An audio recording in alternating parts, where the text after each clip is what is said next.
Olá, irmãos e irmãs em Cristo. Venho aqui hoje gravar para vocês mais um vídeo no meu canal revelando as profecias da Bíblia. E no vídeo de hoje é a Escola Sabatina, a lição número 3 do Evangelho de Marcos. Controvérsias. Antes de eu falar desse assunto, antes de eu falar dessa lição, se inscreva no meu canal, revelando as profecias da Bíblia. Compartilhe o meu vídeo com todos os que vocês puderem, com todas as pessoas que vocês puderem, para divulgar o meu canal. Se inscreva no meu canal. Deixe seu like, ative os sininhos de notificação para receberem o meu vídeo. E vamos orar para fortalecer a nossa fé? Querido Deus e Pai, muito obrigado por esses minutos e segundos que eu estarei contigo, Senhor, para dizer mais uma lição da Escola Sabatina do Evangelho de Marcos, controvérsias. As controvérsias que o Satanás deu para esse mundo, que ela jogou nesse mundo para confundir a cabeça das pessoas, para que misturou a mentira com a verdade. Por isso, meu Deus, venho aqui hoje para mostrar a verdade para todo o povo, para todas as nações, povos e línguas, para que eles possam voltarem ao primeiro amor, voltarem para a sua luz, voltarem para a verdade. Por isso, meu Deus, venho aqui hoje para mostrar para eles a tua palavra. Tudo isso peço e clamo em nome do meu Salvador Jesus Cristo. Amém. Vamos lá, povo de Deus. Controvérsias, o verso para memorizar. E Jesus acrescentou: o sábado foi estabelecido por causa do homem, e não o homem por causa do sábado.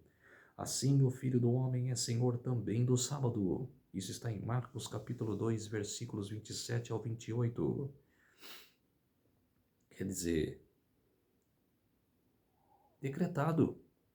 Jesus falou que o sábado não foi feito por causa do homem, mas não foi por causa do homem, e não o homem por causa do sábado.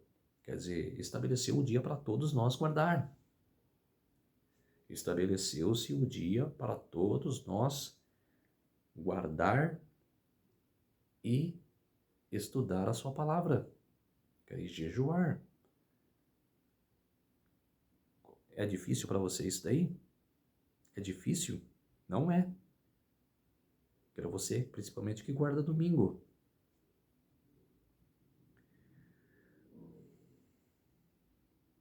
Os textos de Marcos capítulo 2, versículo 1 a 28 e capítulo 3, do 1 ao 6, contém 5 histórias que ilustram o ensino de Jesus em contraste com os ensinos dos líderes religiosos. Essas histórias são apresentadas sobre um padrão literário no qual cada história sucessiva se liga à anterior por meio de um tema paralelo. A última história dá uma volta e se reconecta com a primeira. Cada uma dessas histórias ilustra os aspectos de quem Jesus é, conforme especificando pelas declarações de Marcos capítulo 2, versos 10, 17, 20 e 28. As lições de domingo, segunda e terça aprofundarão o significado desses relatos das declarações de Cristo. Em Marcos capítulo 3, versos 20 a 35, é o texto do estudo de quarta e quinta. O que estudaremos também é um exemplo de uma técnica usada por Marcos, conhecido como histórias em formato de sanduíche. Essa técnica narrativa ocorre pelo menos 6 vezes em Marcos. Em cada caso, o foco está em algum aspecto importante da natureza de Jesus e o seu papel como Messias, ou na natureza do discipulado. Nesta semana, vamos ver alguns relatos sobre Jesus e descobrir o que podemos aprender com eles. Essa foi a lição de sábado. Lição de domingo: curando um paralítico. A pergunta número 1. O que o paralítico estava procurando quando foi levado a Jesus e o que ele recebeu? O homem não conseguia andar, portanto seus 4 amigos tiveram que carregá-lo até Jesus. Depois que abriram o telhado e ajudaram o homem a descer até Jesus, o mestre viu a fé deles. Como alguém pode enxergar a fé? Assim como o amor, a fé se torna visível por meio das ações, como ilustra claramente a persistência dos amigos. A necessidade física do homem era mais evidente. No entanto, as primeiras palavras pronunciadas por Jesus se referem ao perdão dos pecados. O homem não disse uma palavra sequer durante toda a cena. Em vez disso, os líderes religiosos que se opuseram mentalmente ao que Jesus tinha acabado de dizer, eles consideraram suas palavras como blasfêmias, ofensivas a Deus, por supostamente assumirem prerrogativas que pertencem somente a Ele.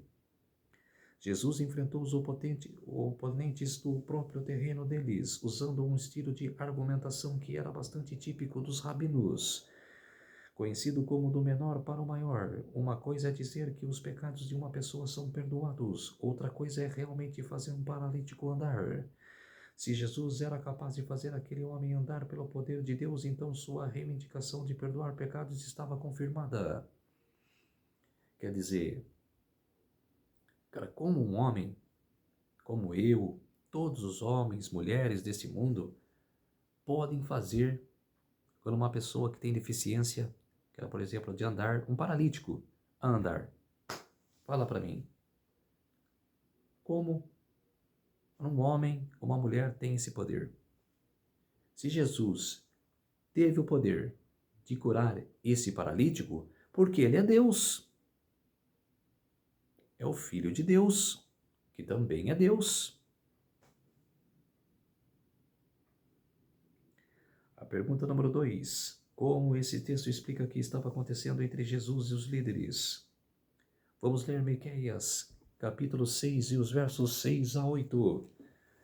Vamos ler Miqueias.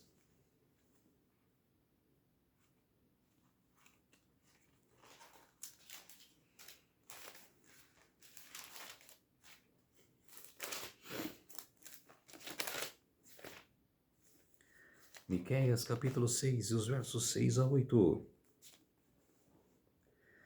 Com que me apresentarei ao Senhor, ao que me inclinarei ante o Deus excelso. Virei perante ele com holocaustos com bezerros de 1 ano. Agradar-se-á ao Senhor de milhares de carneiros, de 10.000 ribeiros de azeite. Darei ao meu primogênito pela minha transgressão o fruto do amor do meu corpo, pelo pecado da minha alma. Ele te declarou, ó homem, que é bom, que é que o Senhor pede de ti, que pratiques a justiça e ames a misericórdia e andes humildemente com teu Deus.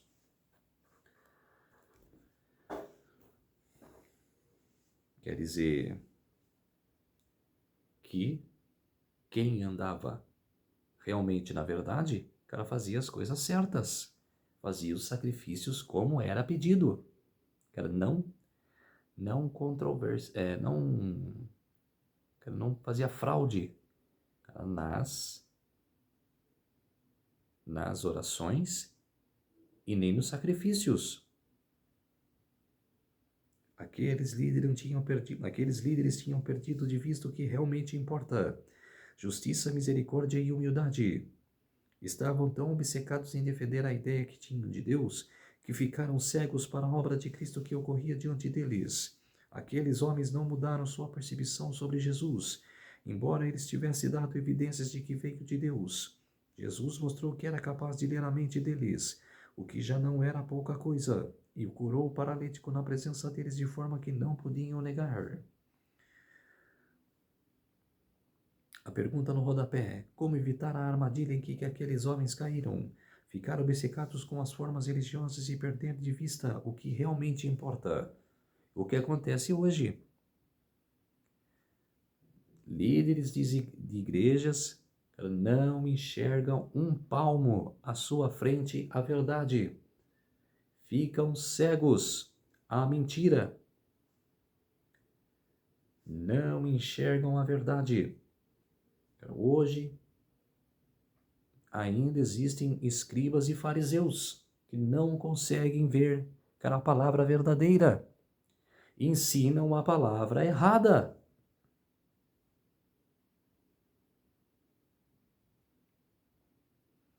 Lição de segunda-feira: o chamado de Levi e a questão do jejum. Pergunta número 3. Quem era Levi, filho de Alfeu, e por que alguém se apoiaria ao seu chamado para ser discípulo de Jesus?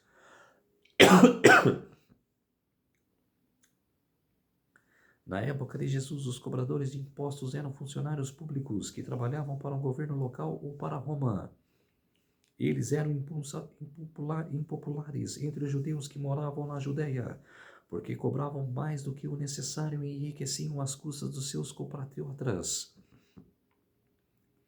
Um comentário judaico a respeito de leis religiosas diz: Se os cobradores de impostos entrarem em uma casa, tudo o que está dentro dela se tornará impuro. Isso foi escrito por Mishra, Tratado de Torot.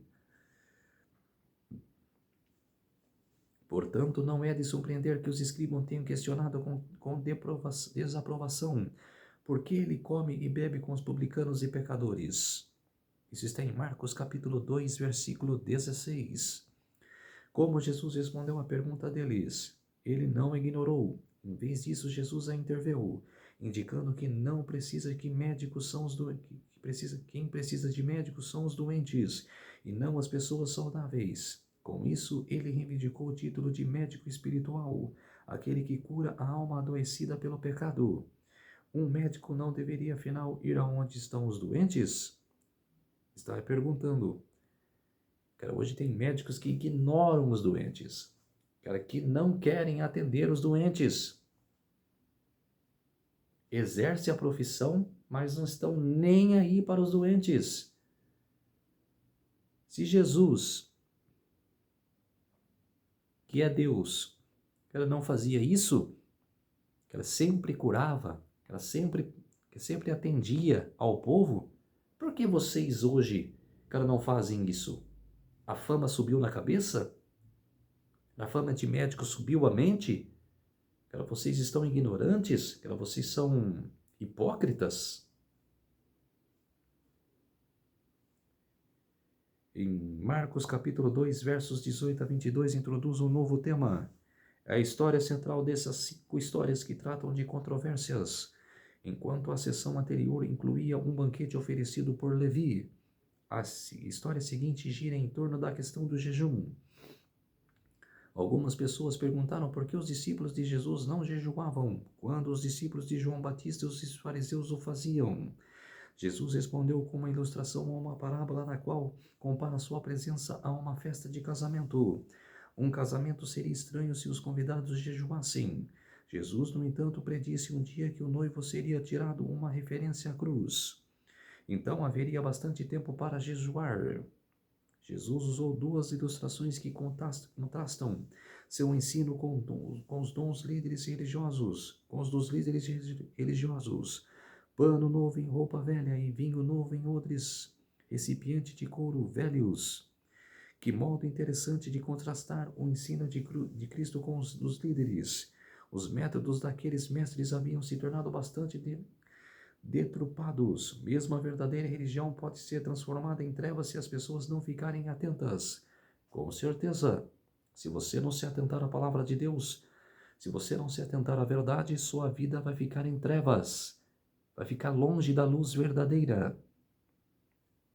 A pergunta no rodapé: quem são os publicanos de hoje? Como podemos mudar nossa visão sobre eles? Os publicanos de hoje são aquelas pessoas que gostam de controvérsias, aquelas pessoas que debatem com você. O que é que os publicanos faziam na época de Jesus? Debatiam com Jesus.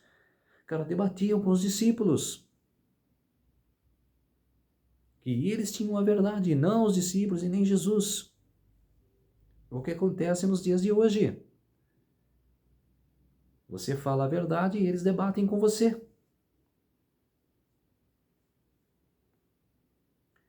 Lição de terça-feira, Senhor do sábado. Em Marcos 2, versículos 23 e 24, os fariseus acusaram os discípulos de transgredir o sábado. De acordo com a tradição judaica, 39 formas de trabalho eram proibidas no sábado, o que na mente dos fariseus incluía o que os discípulos tinham feito.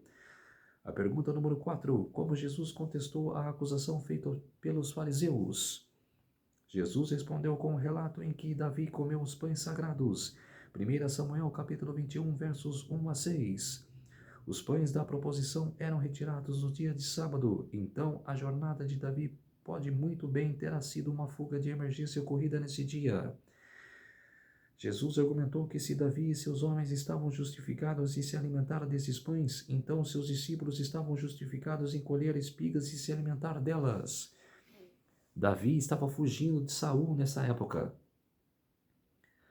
E, como alguns soldados se alinharam a ele não tinha provisões que era alimentares, que era para compartilhar com os soldados que se alinharam a ele, porque ele estava sozinho. E aí, como os soldados gostavam da liderança de Davi, não quiseram ficar na liderança de Saul, então foram para Davi. E se ajuntando com ele, Davi só tinha provisões para ele, poucas ainda. Ele não tinha como compartilhar. Então, Davi procurou um sacerdote e comeu pães sagrados. É isso que Jesus quis dizer para os fariseus, que Davi também comeu pães sagrados. Porque Davi era com Deus. Davi tinha comunhão com Deus. Jesus indicou ainda que o sábado foi feito para o benefício da humanidade e não o contrário. E que a base dessa afirmação é o fato de que ele é o Senhor do sábado. Ele estabeleceu o sábado. Ele é o Senhor do sábado. Você acha quem escreveu lá no Monte Sinai? Era para Moisés, as tábuas da lei? Jesus. Jesus escreveu com a sua mão os 10 mandamentos. Ou você acha que Moisés escreveu? Não, foi Jesus. A pergunta número 5. Como essa história ilustra o ensino de Jesus que o sábado foi feito para a humanidade? Novamente, Jesus entrou em controvérsia com os líderes por causa do sábado. No entanto, a controvérsia nunca foi sobre o dia em si. Os líderes queriam acusar Jesus como ele curasse no sábado. Jesus os enfrentou estabelecendo o contraste entre fazer o bem e fazer o mal, salvar a vida e deixar morrer. A resposta à sua pergunta era evidente. Fazer o bem e salvar a vida são atividades apropriadas para o sábado. Com certeza, até nos dias de hoje. Você fazendo um bem para a pessoa, você ajudando uma pessoa, no dia de sábado, não é trabalho. É beneficência. É ajudar. É ajudar um irmão. É agradar a Cristo. Porque Jesus curava no sábado. E os fariseus culpavam ele, porque ele curava.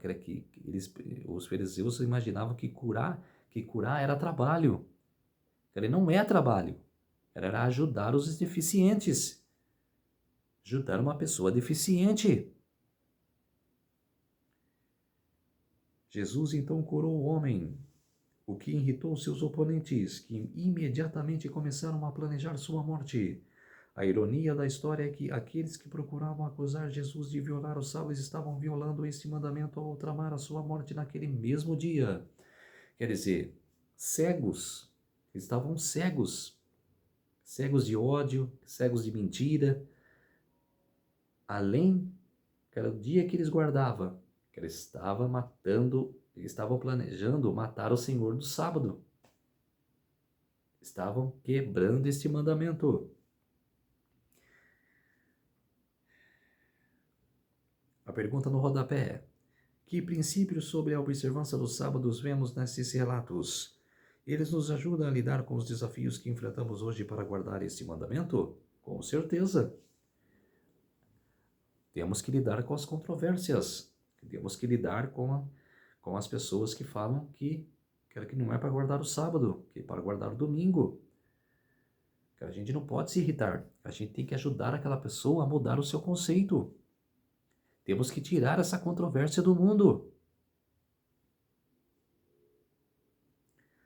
A lição de quarta-feira, história em formato de sanduíche, primeira parte. A pergunta número 6, que ligações você vê entre as duas histórias relatadas? Esta passagem contém a primeira história em formato de sanduíche, encontrada em Marcos. Nesta técnica narrativa, uma história começa e então é interrompida por outra história, sendo que a primeira é completada somente depois. A história externa que fica na parte externa do sanduíche fala sobre os parentes de Jesus que se preparavam para levá-lo à forca, para levarem à força, porque achavam que ele estava fora de si. Isso está em Marcos, capítulo 3, versículo 21. A história interna que fica na parte interna do sanduíche menciona os escribas acusando Jesus de estar em complô com o diabo. O estudo de hoje se concentra na história interior encontrada em Marcos capítulo 3, versos 22 a 30. De acordo com Marcos 3, 22, os escribas disseram que o poder dele de cura de Jesus vinha do diabo. Ele respondeu primeiro com uma pergunta abrangente: como pode Satanás expulsar Satanás? Agora você responde em casa: como Satanás expulsa Satanás? Se Satanás hoje impera para enganar as pessoas, que era para tentar as pessoas, que era para tentar as pessoas para se perderem, que era para vir para ti, que era para aceitarem o poder dele. Como pode, por exemplo, um demônio ir contra Satanás? O empregado ir contra o patrão? Não tem como. Não faz sentido que Satanás trabalhe contra si mesmo. Jesus passou a falar sobre a divisão de dentro de um reino, de uma casa e na atuação do próprio Satanás, mostrando que isso destruiria o sucesso deles. Mas então o Senhor virou a mesa e falou sobre arrumar um homem forte para levar os seus bens. Neste último exemplo, Jesus é apresentado como um ladrão que entra na casa de Satanás, amarrando o príncipe das trevas para libertar seus cativos. Se você tem uma casa dividida, arrume. Ah, mas Guilherme, não dá. Cara, não chega nos conceitos. Cara, ninguém aceita a verdade. Arrume. Ore com fé e arrume a sua casa. Se a sua casa estiver dividida, arrume. Porque se continuar dividida, ela será destruída. Satanás vai se apoderar. É o que ele mais quer. Então, arrume a sua casa. A pergunta número 7. Qual é o pecado imperdoável? O que isso significa? O pecado imperdoável é o pecado contra o Espírito Santo, que consiste em atribuir ao diabo a obra do Espírito Santo. A razão pela qual Jesus fez sua declaração em Marcos capítulo 3, versículos 28 a 30 é que os escribas diziam que ele tinha um espírito imundo, quando na realidade ele tinha um Espírito Santo. Se atribuirmos ao diabo a obra divina, não conseguiremos ouvir o Espírito Santo, porque ninguém deseja seguir o diabo.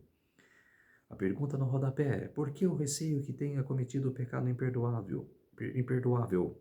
Revela que você não cometeu. Porque esse receio é uma evidência de que você não chegou a esse ponto. Quer dizer, era uma resposta difícil. Era, por exemplo, era você questionar. Era Deus. O poder de Deus. Era você questionar. Era você duvidar. E blasfemar contra Deus. Era blasfemar contra o Espírito Santo. Era blasfemar contra a Bíblia. Era que não quer, que era a Bíblia sagrada, que era que não quer ler, que era você ir contra Deus. Eu penso dessa maneira, que era você, que era negar a Deus, que era o chamado do Espírito Santo. A história em formato de sanduíche, parte 2, a lição de quinta-feira. A pergunta número 8. Que experiência levou a família de Jesus a considerá-lo como fora de si? Uma acusação de instabilidade mental é grave. Geralmente é feita quando alguém se torna uma ameaça à sua própria segurança. A família de Jesus tinha essa opinião porque ele estava tão ocupado que não parava para se alimentar. Tentaram levá-lo à força neste ponto. Se encerra a história que fica na parte externa do sanduíche, que tinha sido interrompida pelo relato que os escribas insultaram a Jesus. Há um estranho paralelo entre o relato da história em formato de sanduíche. A família de Jesus parecia ter uma visão semelhante à dos escribas.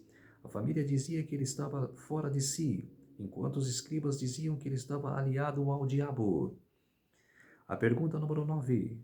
O que a família de Jesus queria? Qual foi a resposta dele? Essa cena parece estranha. Se a sua mãe e os outros familiares viessem vê-lo, você não os receberia? O problema é que naquele momento a família de Jesus não estava em harmonia com a vontade de Deus. Jesus reconheceu isso e redefiniu o conceito de família. Aquele que faz a vontade de Deus é o seu irmão, irmã e mãe. Ele é o Filho de Deus. Aquele que se alinha com a vontade de Deus torna-se sua família. Quer dizer, Jesus foi claro. Aquele que se alinha a mim, que se alinha a mim e ao meu pai, é meu irmão, minha mãe, meu pai. Quer dizer, que faz a vontade de Deus, seu irmão, irmã e mãe. Que era pai não, que era irmão e mãe. Quer dizer, que ele falou bem claramente. As duas partes dessa história, em formato de sanduíche, contêm uma profunda ironia. Na mesma história interna, Jesus diz que uma casa dividida contra si mesma não pode subsistir. À primeira vista, parece que na história externa, a casa de Jesus, sua família está dividida. Mas Jesus resolve esse enigma ao redefinir o conceito de família, afirmando que os que fazem a vontade de Deus junto com ele são sua família. Lucas capítulo 12, versos 53 e capítulo 14, versos 26. Muitas vezes ao longo da história os cristãos se viram alienados de seus próprios parentes. É uma experiência bastante difícil. Esse texto de Marcos revela que Jesus passou pelo mesmo problema. Ele compreende essa situação e pode confortar aqueles que se sentem em isolamento doloroso. E tem muitos disso. Tem muitos que ficam isolados por causa que é negado pela sua família. Mas Deus não te nega. Você tem que orar. Deus não te abandona. Ore. Tenha fé que você vai ter um amigo. Deus não te abandona. O estudo adicional de sexta-feira. Os espias não ousaram responder a Jesus na presença da multidão por temor de se envolverem em dificuldades. Sabiam que ele dissera a verdade. E em vez de violar suas tradições, deixaram o homem sofrer, ao passo que socorreriam um animal por causa do prejuízo para o proprietário. Caso fosse negligenciado, assim maior era o cuidado de que manifestavam por um animal do que por uma pessoa criada à imagem divina. Isso ilustra a atuação de todas as religiões falsas. Criam no ser humano o desejo de exaltar acima de Deus, mas o resultado é degradá-lo abaixo dos seres irracionais. Toda religião que combate a soberania de Deus tira do ser humano a glória que lhe pertencia na criação e lhe é restituída em Cristo. Toda religião falsa ensina seus adeptos a serem descuidosos para com as necessidades, sofrimentos e direitos humanos. O Evangelho dá alto valor à humanidade como aquisição do sangue de Cristo e ensina um amável interesse pelas necessidades e aflições humanas. O Senhor diz: farei que o homem seja mais precioso que o ouro puro e do que o ouro filho de Ofir. Isaías capítulo 13, versículo 12. Ellen G. White, o desejado de todas as nações. Página 221 e 222.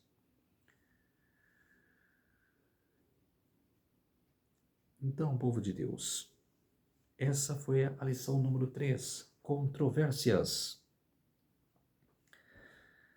Então vocês entenderam o que todas as blasfêmias que falaram que Jesus cometeu, mas não cometeu porque ele é Deus.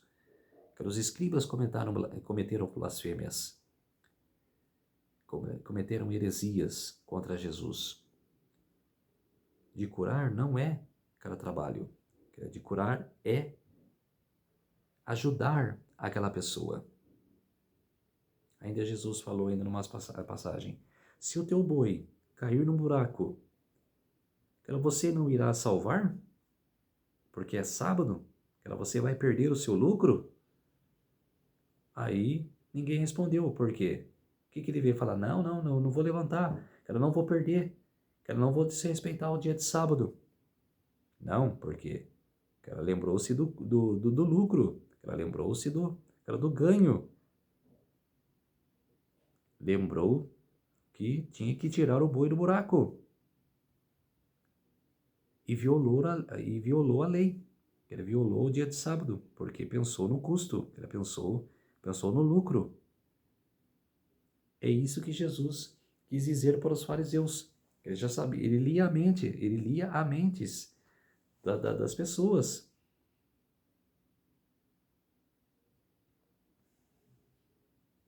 Então, povo de Deus, essa foi a lição.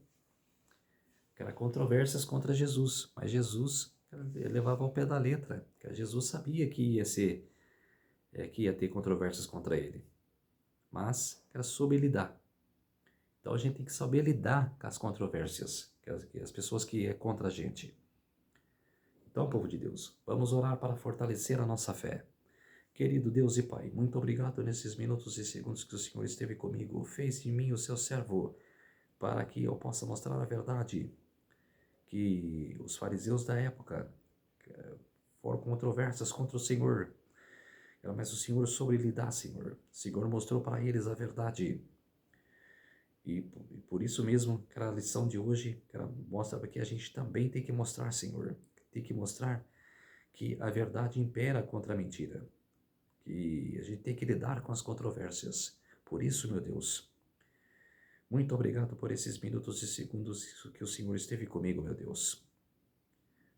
Tudo isso peço e clamo em nome do meu Salvador Jesus Cristo. Amém. Então, povo de Deus, como disse no início do vídeo, se inscreva no meu canal, deixe seu like, ative o sininho de notificação para receberem o meu vídeo, compartilhe o meu vídeo com as outras pessoas, para divulgar o meu canal, e um feliz sábado a todos, e até o próximo vídeo. Tchau!